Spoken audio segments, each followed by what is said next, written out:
Hello, this is Bluetooth here to continue my For Play Fire Emblem walkthrough. And before I begin this battle sequence, I thought I should cover a few more things for those of you who have never played Fire Emblem. If you hit B, you can cancel your commands as long as you haven't confirmed them, and you can tell the user to do something differently. First of all, under Options, let me show you what this burst unit window actually looks like. Just shows it above the unit without their picture. I like the panel better, personally. Also, Suspend. That is if you have to leave your game, but you want to save where you are. It's not equivalent to saving your game, because once you load it back, it deletes the file. But that's good if you need to interrupt your battle. And of course, End is to immediately end your turn without moving all your units. That's good later on when you have more than one unit. Okay. Also, I'd like to cover these stats because they are the key to the formulas in actual battle. I'll use the help menu to help me with this. Stir is strength. That tells how much damage you will do upon attacking. Skill is your hit percentage. Speed is how well you can avoid their attack, and it tells if you can double. If your speed is 4 greater than the enemy's, then you can double. Luck.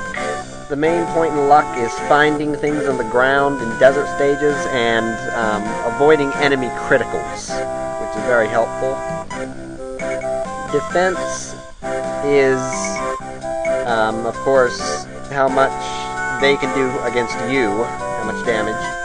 And resistance is for magical attacks, which come up later. Movement is how many spaces you can move.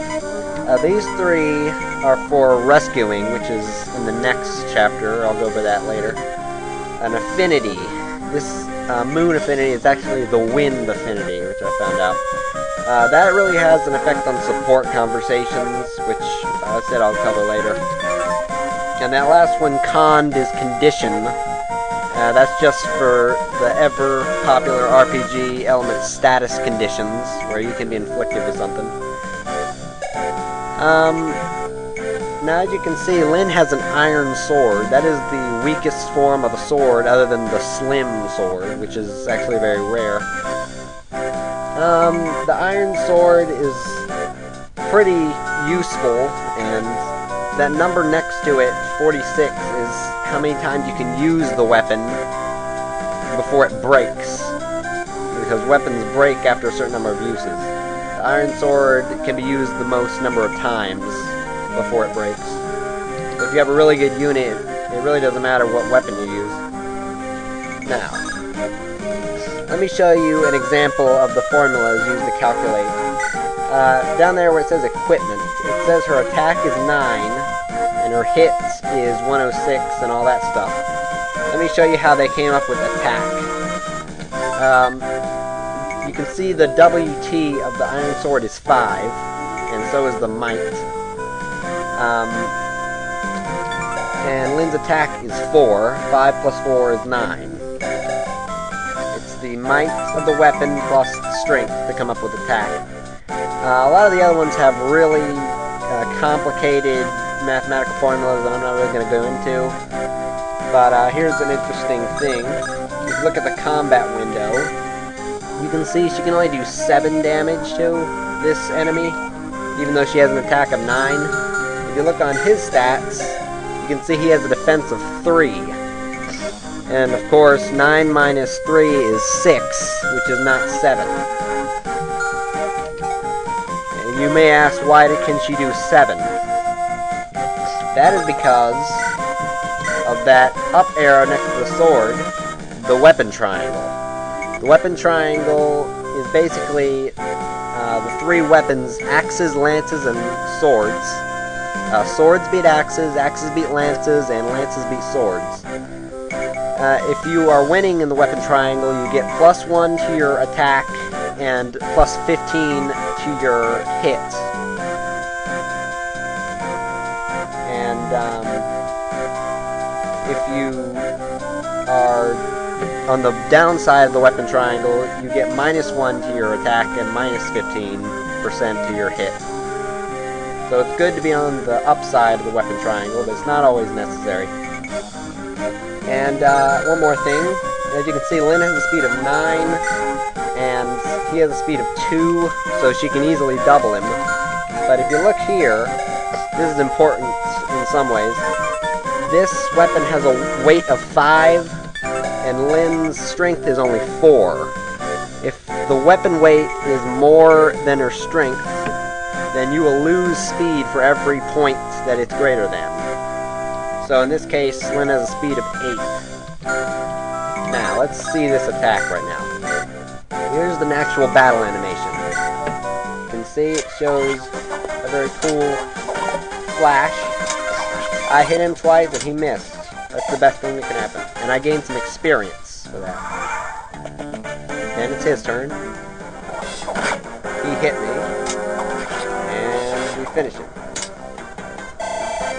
As you can see, you get much more experience for taking out the enemy than just doing damage. Now, we've taken damage, but since we have 2 vulneraries, we can heal. That's what those other items are. So we can move and heal at the same time. Just use item. A vulnerary here heals exactly 10 HP, which is exactly how much damage. A boss will never move if it's guarding a gate. Now let's attack the boss.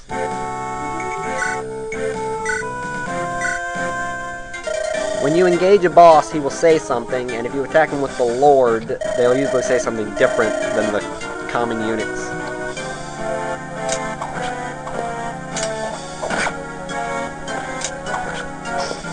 Now, unfortunately, he hit us, and if he hits us again, we're dead. There's nothing we can do about it. If you're on a gate, you heal when it's your turn. Miss! Hit! And hit! As you can see, the boss is only slightly harder, and which I barely covered last time. This gate gives him +2 defense and +20 avoid. That really doesn't help because we can still hit him with 100% chance, or I guess it's 93.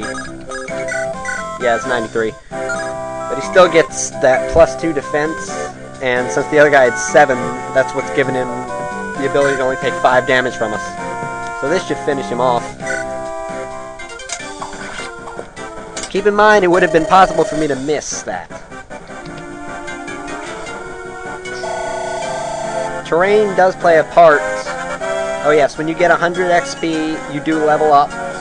You get +1 to a certain random number of your stats. You can't choose or tell which.